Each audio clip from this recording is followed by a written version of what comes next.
তো আগের ভিডিওতে আমি তোমাদেরকে 64 নাম্বার দাগের যে প্রশ্নটি ম্যাচ লিস্ট 1 এবং লিস্ট 2 এটা বলেছিলাম, সেখানে তোমরা দেখেছো যে প্রশ্নের উত্তরটা হচ্ছে 3 নাম্বার, অর্থাৎ এ এর সঙ্গে হবে 2 নাম্বারটা ম্যাচিং, বি এর সঙ্গে হবে 3 নাম্বার ম্যাচিং, সি এর সঙ্গে হবে 4 নাম্বারটা ম্যাচিং এবং অফকোর্স ডি এর সঙ্গে হবে 1 নাম্বার ম্যাচিং।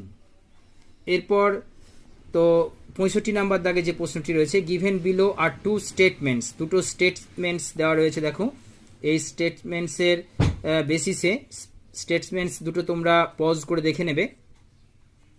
তো এই বেসিসে তোমার এই প্রশ্নের যে উত্তর তোমাদেরকে বের করতে হবে, বলছে in the light of the above statements choose the correct answer from the options given below. এই প্রশ্নের উত্তর হবে both statement 1 and statement 2 are true, অর্থাৎ দুটো স্টেটমেন্টই সত্য।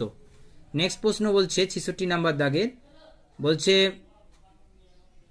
Broad functions of the state council of educational research and training, অর্থাৎ SCERT আর এই প্রশ্নের উত্তর হবে 3 নাম্বার দাগের 3 নম্বর অপশান, অর্থাৎ development of curriculum, textbooks, training, research and innovation.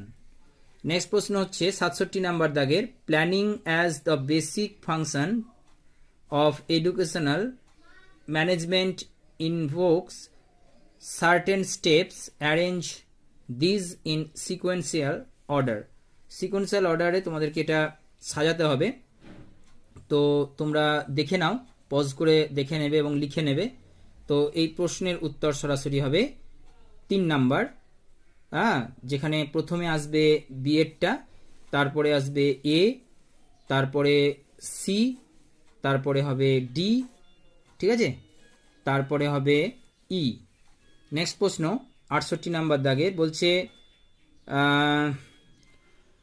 Organisational climate, এটা কি? এটা অপশান 3। তো প্রথমে দেখো এ, অর্থাৎ determines work performance of an individual, এটা হবে।